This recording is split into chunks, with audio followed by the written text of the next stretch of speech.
दिल्ली में सार्वजनिक रूप से हजरत पैगंबर मोहम्मद साहब के खिलाफ सार्वजनिक अपमानित गाने चलाए गए। क्या सर मुसलमानों की धार्मिक आस्था का सम्मान नहीं होना चाहिए? उनका भी तो आजादी में योगदान है। संभल की हिंसा में सर 74 लोग गिरफ्तारी हुई है और वहां के मुस्लिम डर के साए में है। सरकार बेगुनाहों की गिरफ्तारी बंद करे। जिस विचार की सरकार है सर वो तो कोई कार्यक्रम कर लें, लेकिन अगर ये कार्यक्रम करना चाहते हैं तो इनको कोई छूट नहीं है और नई परमिशन नहीं मिल रही। क्या सरकारी पैसे पे एक ही धर्म का अधिकार है? दूसरे धर्म के धार्मिक आयोजनों पे अभी कुंभ में 7,500 करोड़ रुपए खर्च किया आपने। आपके माध्यम से सरकारों को कहना है सर, क्या इस देश से दलितों, मुसलमानों, पिछड़ों, आदिवासियों को निकाल देना चाहती है सरकार?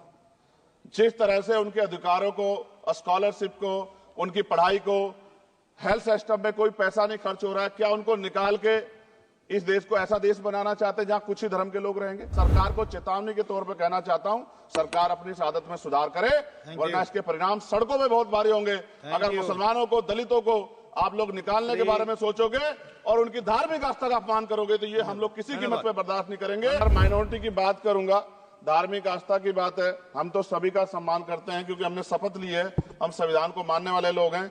लेकिन सर बड़ौत में भगवान आदित्यनाथ निर्वाण लड्डू पर्व के दौरान दुर्घटना हुई, 8 लोगों की जान चली गई, श्रद्धालुओं की, 75 घायल है। सरकार ने संज्ञान नहीं लिया।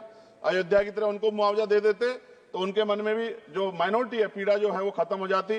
न्यायालय द्वारा पारित आदेश के बावजूद जैन समाज को जैन महातीर्थ गिरनार, जूनागढ़, गुजरात पे पूजा करने रोका जाए, जो उनके मौलिक अधिकार का उल्लंघन है। सर बरेली में सार्वजनिक रूप से हजरत पैगंबर मोहम्मद साहब के खिलाफ सार्वजनिक अपमानित गाने चलाए गए। क्या सर मुसलमानों की धार्मिक आस्था का सम्मान नहीं होना चाहिए? उनका भी तो आजादी में योगदान है और इनको अपराधियों किसका संरक्षण है कि खुलेआम इतने इस तरह गाने बजा के अपमानित कर रहे हैं? संभल की हिंसा में सर 74 लोग गिरफ्तारी हुई है और वहां के मुस्लिम डर के साए में है। सरकार बेगुनाहों की गिरफ्तारी बंद करे। महाराष्ट्र में सर चंद्रपुर जिला पड़ता है, मैं अभी गया था, तालुका चिमूर में ताडोबा फॉरेस्ट में संग्रामगिरी पहाड़ पर बौद्ध स्थल है सर, बहुत पुराना। वहां बौद्ध भिक्षु को सरकार बिजली नहीं देती, रास्ता नहीं देती और इतनी बुरी हालत में उनकी धार्मिक आस्था क्या है सर? तथागत बुद्ध की ज्ञान स्थली होने के कारण बोध गया में बौद्ध धर्म के अनुयायियों के लिए जो बहुत महत्वपूर्ण स्थल है सर, इस स्थल पर अवैध कब्जा हटवाकर बौद्ध धर्म के अनुयायियों को सौंपा जाए। उनमें बड़ी चिंता, देश विदेश से लोग आते हैं तो यहाँ हमारे देश की छवि भी खराब हो रही है। और अभी 12 फरवरी को सदगुरु रविदास जी महाराज की जयंती है और 14 अप्रैल को बाबा साहब अम्बेडकर की, 11 अप्रैल को राष्ट्रपिता ज्योतिबा फुले। इनको मानने वाले लोग नए कार्यक्रम करना चाहते हैं। अभी जिस विचार की सरकार है सर वो तो कोई कार्यक्रम कर लें, लेकिन अगर ये कार्यक्रम करना चाहते हैं तो इनको कोई छूट नहीं है और नई परमिशन नहीं मिल रही। खत्म करूंगा सर, अंत में थोड़ा सा और रह गया सर, इसको खत्म करूंगा। लेकिन सर मैं जानना चाहता हूं, क्या सरकारी पैसे पे एक ही धर्म का अधिकार है? दूसरे धर्म के धार्मिक आयोजनों पे अभी कुंभ में 7,500 करोड़ रुपए खर्च किया आपने। आप रविदास जयंती पे कितना खर्च करेंगे? आप 14 अप्रैल को डॉक्टर बाबा साहब अम्बेडकर जिनकी जय जयकार होती है उन पे कितना खर्च करेंगे? और उनके विचारों को आगे बढ़ाने के लिए आप क्या सहयोग करेंगे? ये सवाल बहुत बड़ा है।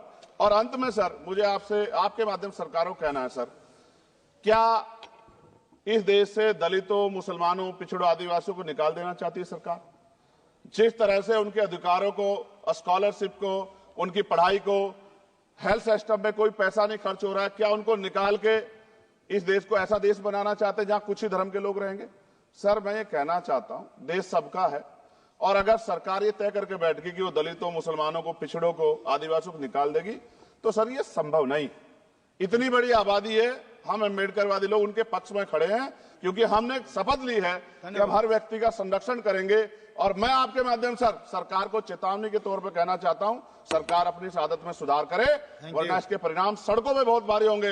अगर मुसलमानों को, दलितों को आप लोग निकालने के बारे में सोचोगे और उनकी धार्मिक आस्था का अपमान करोगे तो ये हम लोग किसी कीमत पर बर्दाश्त नहीं करेंगे। मैं आपका धन्यवाद करूंगा सर, लेकिन साथ साथ मैं ये भी कहूंगा सर, सर खत्म कर रहा हूं सर, 10 सेकंड में खत्म कर रहा हूं सर, आप आदेश करेंगे तो खत्म कर दूंगा। खत्म कर दीजिए, एक सेंटेंस बोलिए।